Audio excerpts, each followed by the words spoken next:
नमस्कार दोस्तों, अपनी पाठशाला में आपका स्वागत है।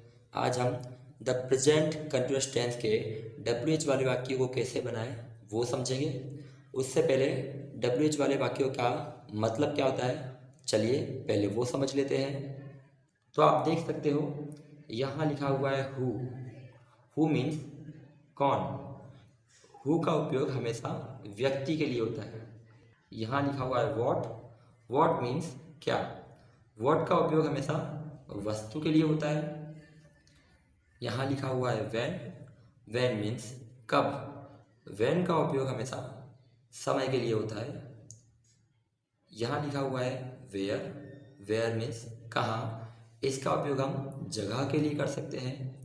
यहाँ लिखा हुआ है हाउ मेनी मीन्स कितने। यदि हम किसी वस्तु को गिन सके उसके लिए हाउ मेनी का उपयोग होता है।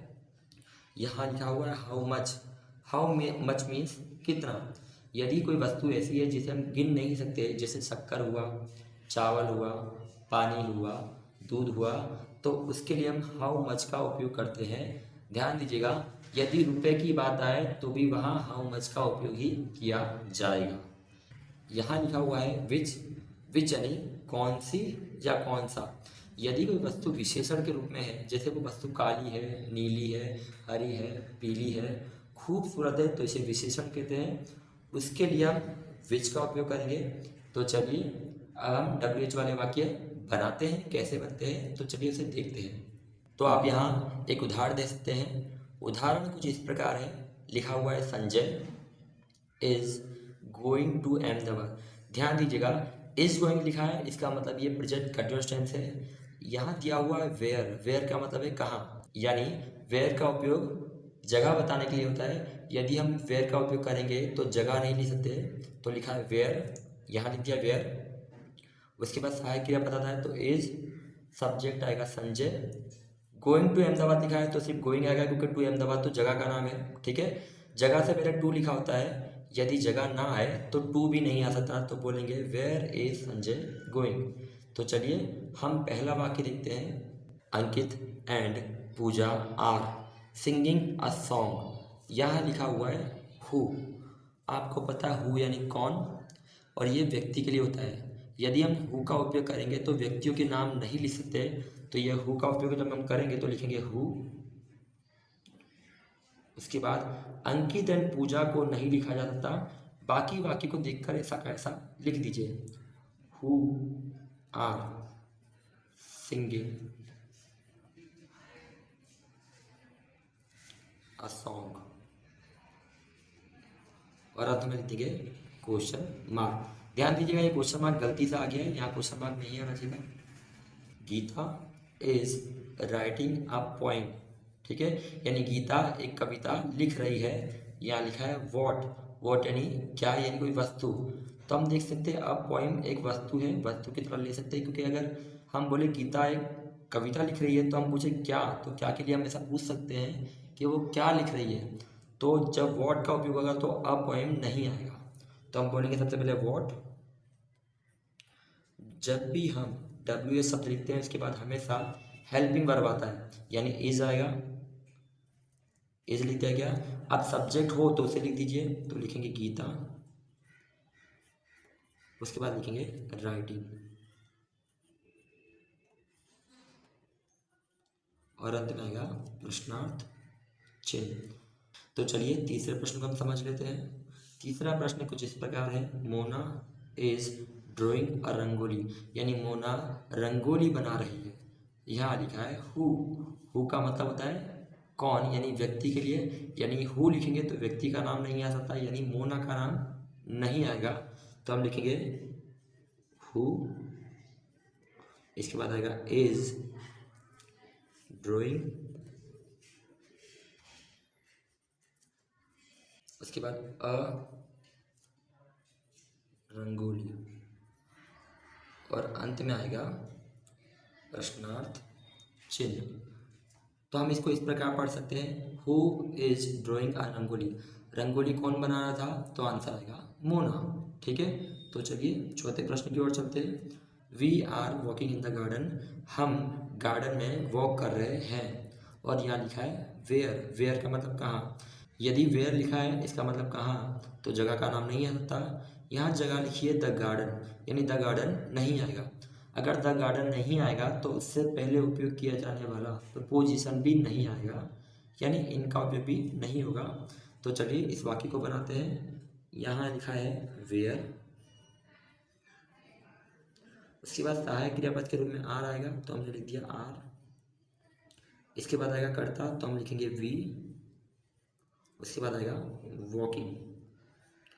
और जैसा कि हमने कहा कि इन द गार्डन नहीं आ सकता, और लास्ट में आएगा प्रश्नार्थ चिन्ह। तो चलिए पांचवें प्रश्न की ओर चलते हैं। पांचवा प्रश्न कुछ इस प्रकार है, the children are going home at 3 o'clock, यानी जो बच्चे हैं वो 3 बजे घर जा रहे हैं। यहाँ लिखा है वैन। वैन का मतलब होता है कब। वैन एक समय सूचक है, यानी समय को दर्शाता है। तो हम जब वैन का उपयोग करेंगे तो समय नहीं लिखेंगे। समय कितना है, एट 3 o'clock, यानी वैन का उपयोग होगा तो 8 नहीं आएगा, तो हम सबसे पहले लिखेंगे वैन। वैन के बाद आएगा सहायक क्रियापद के रूप में आर, तो वैन आर। इसके बाद सब्जेक्ट आएगा द चिल्ड्रन, तो हम लिखेंगे द चिल्ड्रन। और अंत में आएगा गोइंग होम, तो हम लिख देंगे गोइंग होम। और आखिरी में आएगा प्रश्नार्थ चिन्ह। तो चलिए अगले प्रश्न की ओर चलते हैं। अगला प्रश्न कुछ इस प्रकार है, mother is buying the pink sari, यानी मम्मी गुलाबी साड़ी खरीद रही है। यहाँ लिखा है विच। विच का मतलब कौन सी। इसका मतलब है सिर्फ विशेषण के लिए इसका उपयोग होता है। कौन सी का मतलब है लाल, पीली, नीली, हरी। तो यहाँ लिखा है पिंक वाली, तो हम बोलेंगे विच। तो सबसे पहले लिखेंगे विच। और ध्यान दीजिएगा, विच के बाद हमेशा जिसके आगे विशेषण लिखा है उस शब्द को लिखेंगे। तो यहाँ लिखेंगे साड़ी, तो विच साड़ी। उसके बाद हेल्पिंग वर्ब आएगा, तो आएगा इज। Which sari is. उसके बाद मदर का हम लिख देंगे मदर बाइंग, बस। और अंत में आएगा प्रश्नार्थ चिन्ह। विच साड़ी इज मदर बाइंग, यानी माँ कौन सी साड़ी खरीद रही है, इस प्रकार। तो चलिए सातवें प्रश्न की ओर चलते हैं। सातवें प्रश्न कुछ इस प्रकार है, दे आर प्लांटिंग 10 trees, यानी वे लोग 10 पेड़ लगा रहे हैं। यहाँ लिखा हुआ है हाउ मैनी। हाउ मैनी का मतलब है कितने, यानी एक संख्या होती है, तो संख्या दी हुई है 10। तो जब हम हाउ मैनी लिखेंगे तो हाउ मैनी के साथ 10 नहीं आएगा, लेकिन ट्रीज तो आएगा ही। तो हम लिखेंगे हाउ मैनी। ध्यान दीजिएगा, जिसके आगे संख्या लिखी हो उस शब्द को लिख लीजिए। तो यहाँ लिखेंगे हम ट्रीज, हाउ मैनी ट्रीज। उसके बाद हेल्पिंग वर्ब आएगा, तो यहाँ हो जाएगा आर। इसके बाद सब्जेक्ट आएगा, तो हम लिख देंगे दे। और लास्ट में लिख देंगे प्लांटिंग। और अंत में क्वेश्चन मार्क। तो हम इसको इस प्रकार पढ़ सकते हैं, how many trees are they planting, कि वे लोग कितने पेड़ लगा रहे हैं, कुछ इस प्रकार। तो चलिए अगले प्रश्न की ओर चलते हैं। आठवां प्रश्न कुछ इस प्रकार है, the teacher is writing on the black board. और कोष्टक में लिखा है वेयर। वेयर का मतलब है कहाँ, तो कहाँ का मतलब क्या है, द ब्लैक बोर्ड। यानी आप ब्लैक बोर्ड का उपयोग यदि आप वेयर का उपयोग करते हो तो आप द ब्लैक बोर्ड नहीं लिख सकते, और आप उसके साथ साथ ऑन भी नहीं लिख सकते। ठीक है, तो आप इस वाक्य को घर पे ट्राई कर सकते हैं। उसी प्रकार 9वां और 10वां वाक्य भी आपको घर पे ही ट्राई करना है। मैं आपको थोड़ा सा बता देता हूँ, आपकी मदद हो जाएगी। लिखा है कुछ इस प्रकार, the postman is bringing letters.